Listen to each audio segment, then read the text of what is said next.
Yeah, we're talking about love, marriage, and everything in between. And so welcome to this beautiful panel that have agreed to be here and share their love, their life, and their wisdom with us. Yeah, really appreciate that. So I thought I'd start with Conrad and Sandra. You've been married 12 years? Well, I had 14 here, I added 2 in. There you go.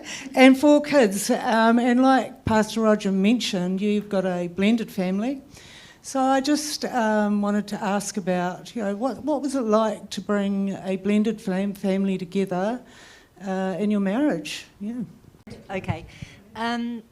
So when I met Konrad, found him as he calls it, I had the 2 boys, and he lived in Tamata and I lived in Te Awamutu. So I think one of my first trips out to Tamata, I thought, I can't live there, when you have travelled the deviation for the first time and thinking having to take that travel all the time, that wouldn't be working. But he just stepped up to be a dad straight away, and I think the most challenging part was to explain to my 2 cats that he has another 4 cats and that we are all living together now. So, yeah. Yeah. So, Conrad, what was that like for you?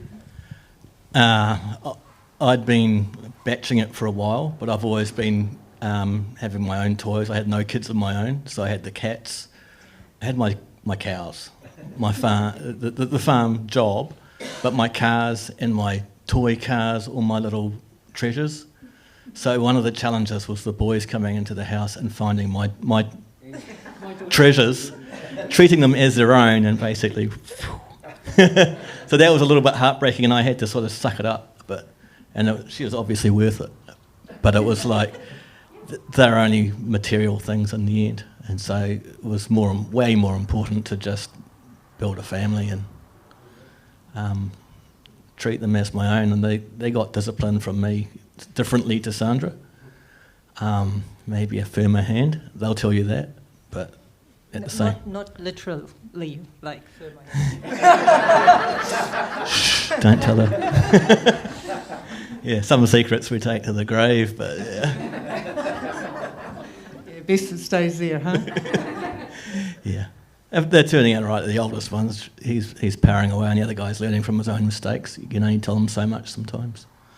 And so that gets a bit frustrating for me, and now for Sandra too. So I have a lower tolerance for frustration. Hey, babe. So as a couple, how did you deal with that frustration? How did you work through the issues that might have come up? I think the boys were still really little when we first met. Tama was 7 and Shane was 2. 3. When we met, he was 2 and he turned 3. Oh, anyway. Maths teacher, I have to get my facts right here. You're always right. Yeah. I think to be honest, in our home relationship, I think you can count the amount of times we had a disagreement, maybe on one hand, and very, very early on, the way we raised the kids, or what's, our tolerance level might have been one of a more in-depth discussion, and we laid it both out, how we wanted to live the life and what is acceptable or not. So from then onwards, I think it just worked. I think that without Konrad knowing, he built a house with 4 or so bedrooms and he didn't have any children. So surely someone must have known someone is coming with a few kids in tow. So, yeah. I guess, I just want to celebrate you both bringing your family together like that. Because the kids would have had different personalities and different challenges, I imagine. And they've all turned out beautiful from what we can see. What a beautiful family. And Conrad, I guess, not having any children, and coming from such a single life and sharing your life with a whole family, that's pretty precious. So, yeah. Yeah, I was 40 when I met Sandra, and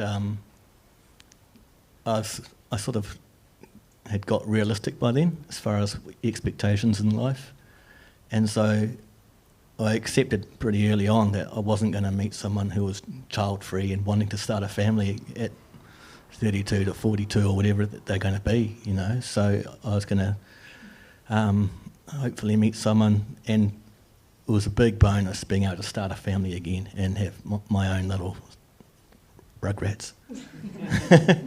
and to find someone who was prepared to bear me children, and it was fantastic, you know. I'm just blessed to have that chance in life. You know, at 40, a lot of people think, I'm 40 and life's gone past me, but life begins at 40. Amen to that, eh? Thank you so much. Thank you so much.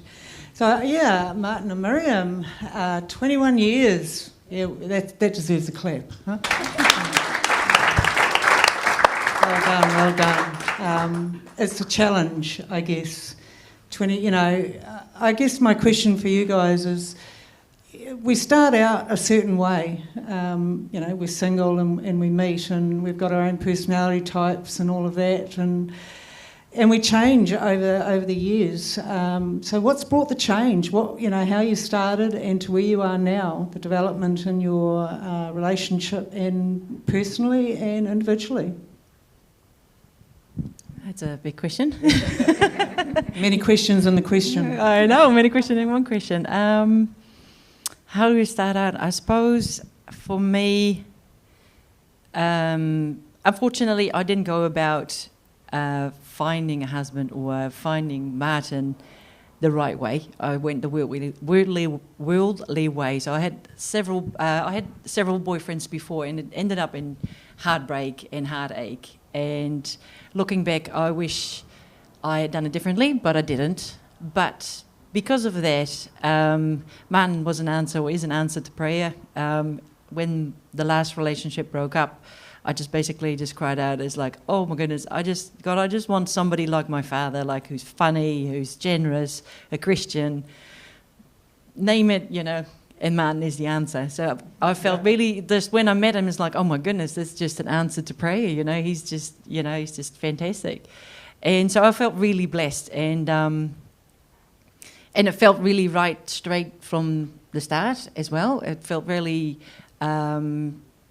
comfortable, and like I could be myself. Even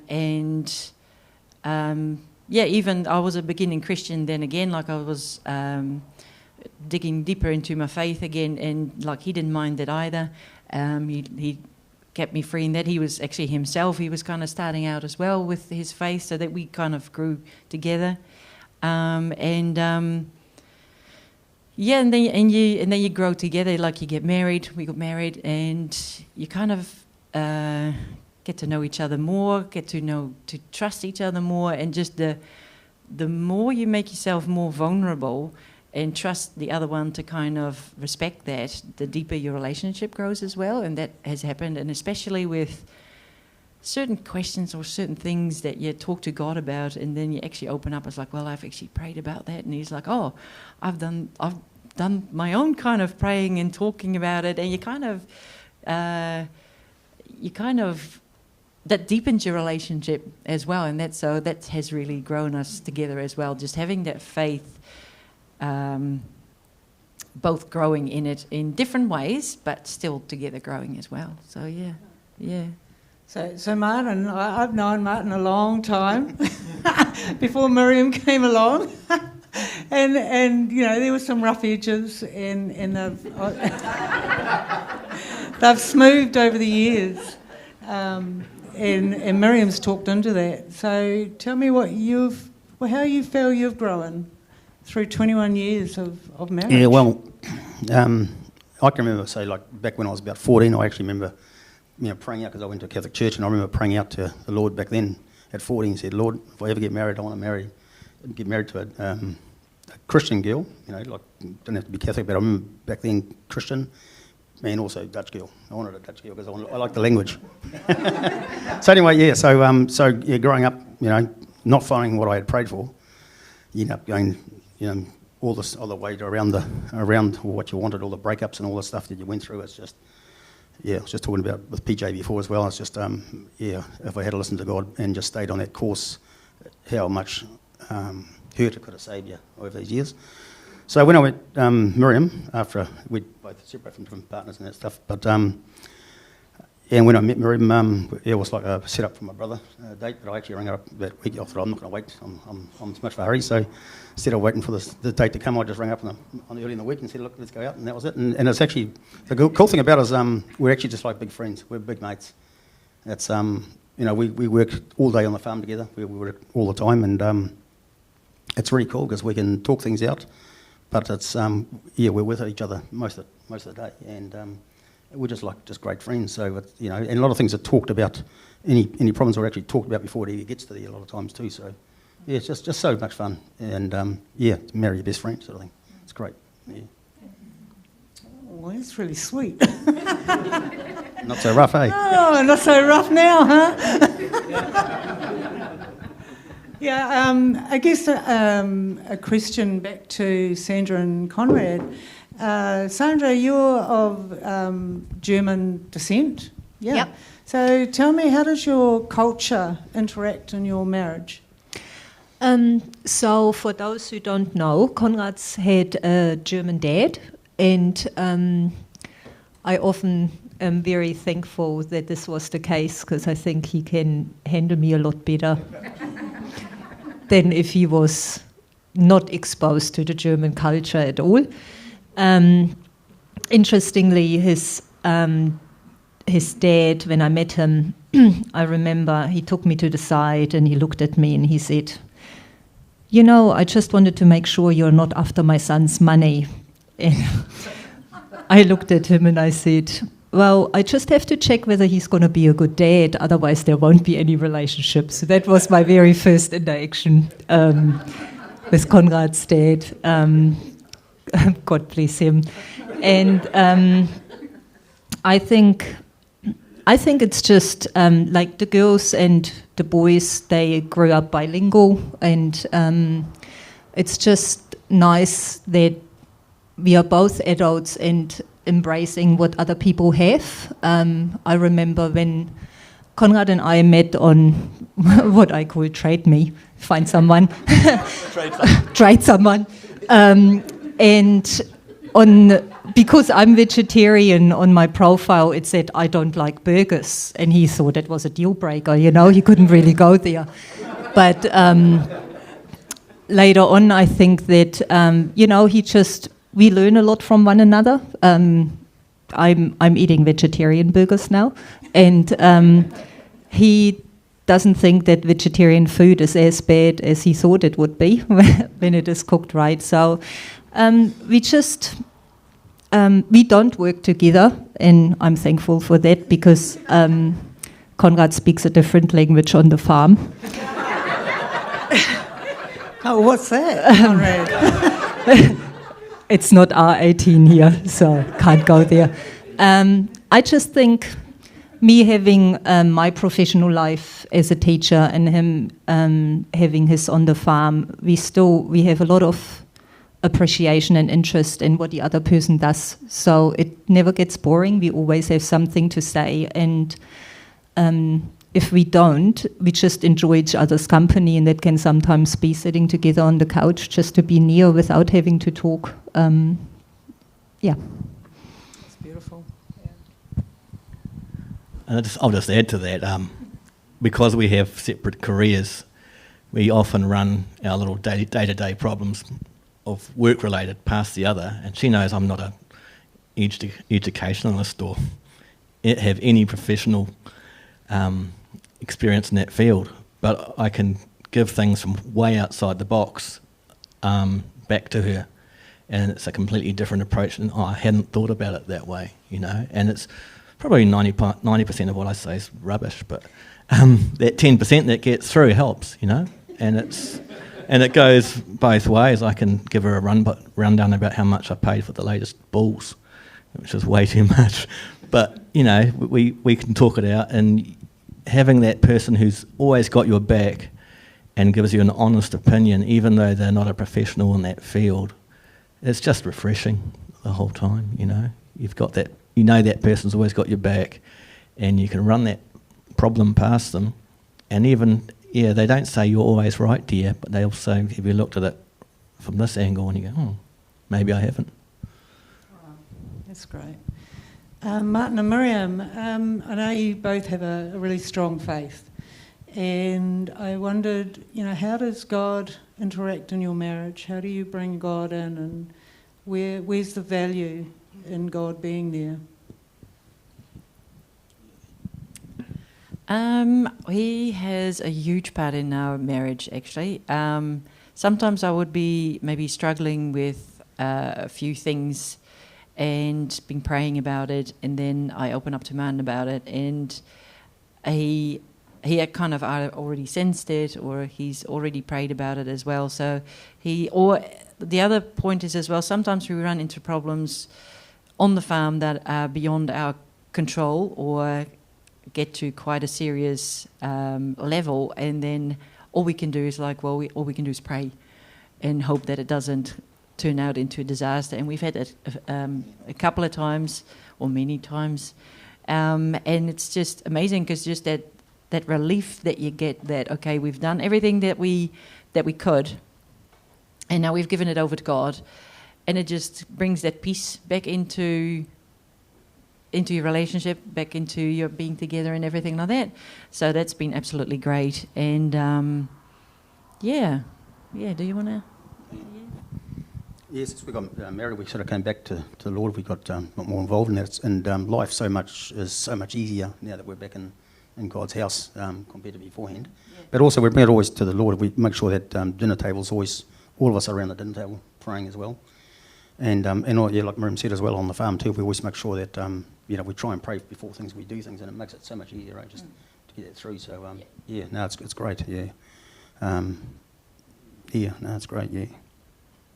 So prayer and bringing the kids into that, it's a real family affair in your faith.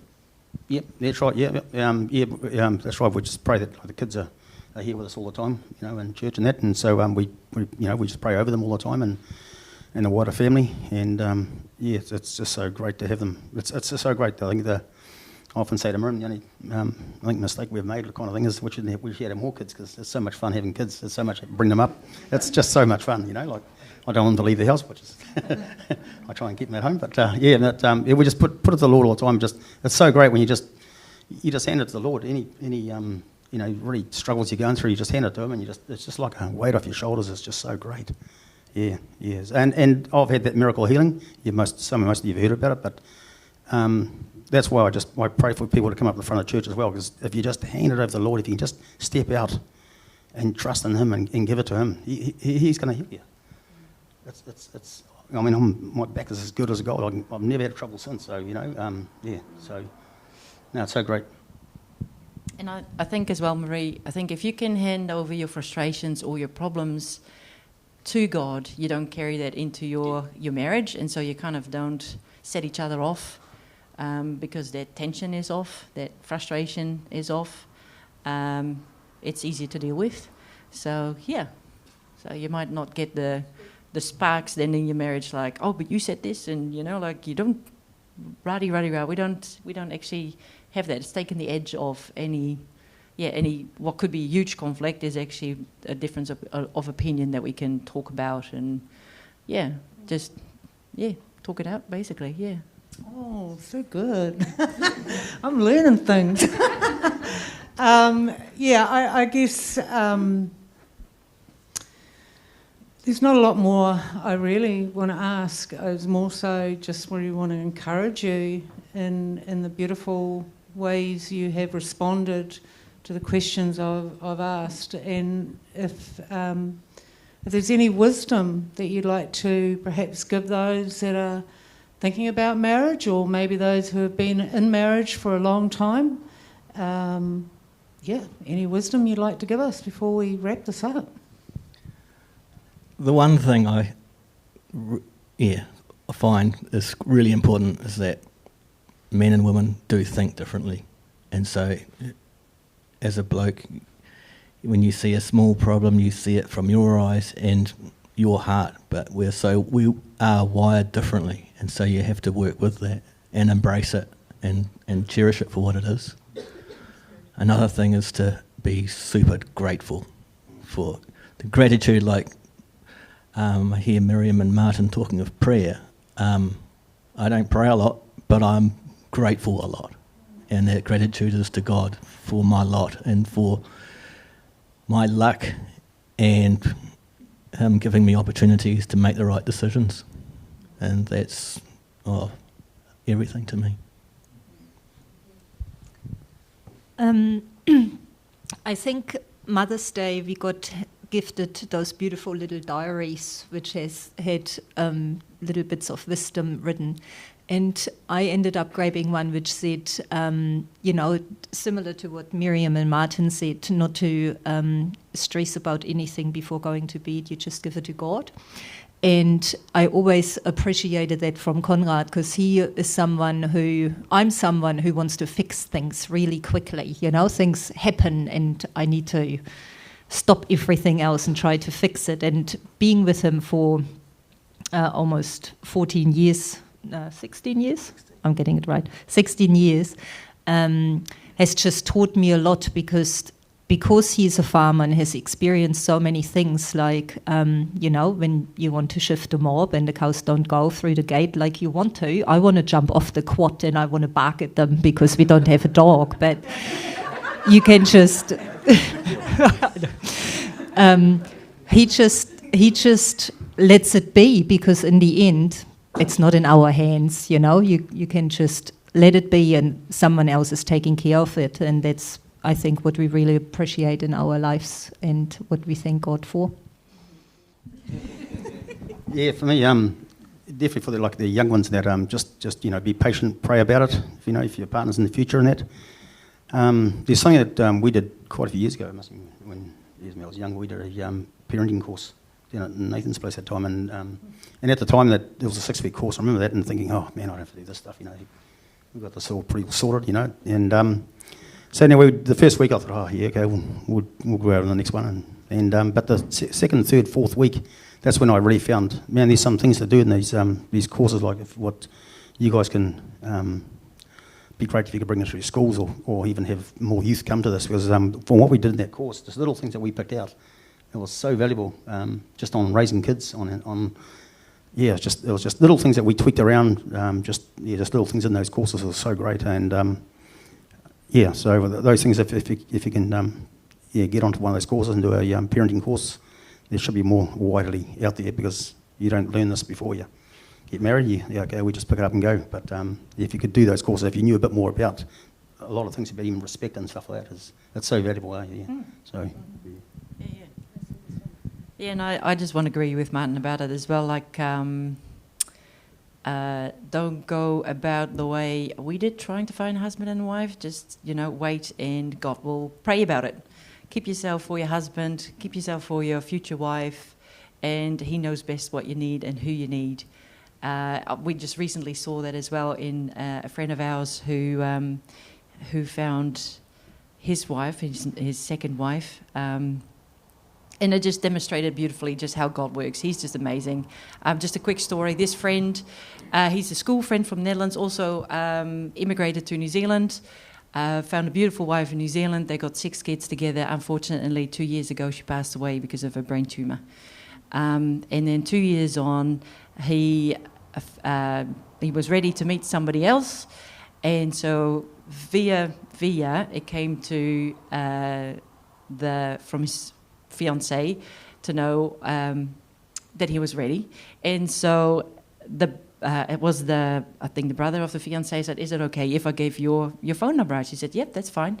And so they got in contact, and this lady trusted God for 44 years that God would bring her a husband. And so I imagine she must have thought at one point, will I ever have a family, or is this going to be my lot? And now He has given her an instant family of 6 kids and a beautiful husband. And I imagined still the chance of maybe a few more kids on top of that. So I thought, God is so good. He's healed the hurt of my friend Norbert, and she has got, a husband and a beautiful family. And that's just all thanks to God. It's just all praise to Him. He's amazing. So yeah, trust God in who you want to end up with. Pray about it, and be patient. That's the hardest part. Be patient. So yeah, don't go looking like we did in all the wrong corners. Just pray and wait, and it will be all right. It'll come. Wow, great words. Hey, thank you so much for sharing gold with us. Yeah, because marriage, it's a lifetime journey, and we discover so much about ourselves and each other as we're doing it. And with God in the mix, you can just really see how this is. It's a beautiful thing. That heart behind you says it all, eh? It is. It's a love story, and we're just in one of the chapters. There's so many more to come. So thank you so much for sharing. What a beautiful, beautiful bunch of people you are. Yeah, thank you.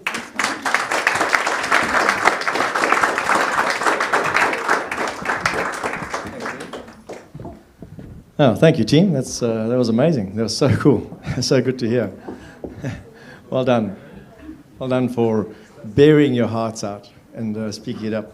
So thanks so much. And we've heard obviously that it's how we navigate life and how we navigate our marriages are various paths, and they can take very different ways, as you've even just heard this latest story. And what works for one isn't necessarily going to work for the other, right? Some of us are married to a fixer, some of us are married to a thinker, some of us are married to a creator, some are logical, and some are very collected, and sometimes they just drive us crazy. But that's okay. The point is, we chose each other to navigate this life with, as you've just heard those stories, right? To navigate life together with, and to face life together with. And that's not always easy. Sometimes we get challenged by some very different things, some very different life issues and what have you. But we also get challenged with different types of backgrounds. We've got different cultures that come together, and those aren't always easy. Those aren't always easy to deal with. But the point is that sometimes in the midst of all that, we need to turn to God. And as you've heard here, there's a lot of faith and a lot of turning to God and a lot of blessing that comes from that. And I think we just need to remember that. And it's like trying to navigate a road map without the lines, without any streets. It's like trying to go from A to G without knowing where the alphabet goes. It's just depending on God and then depending on each other and just working through whatever life throws at us, because we don't know where it's going to turn and what it's going to turn to.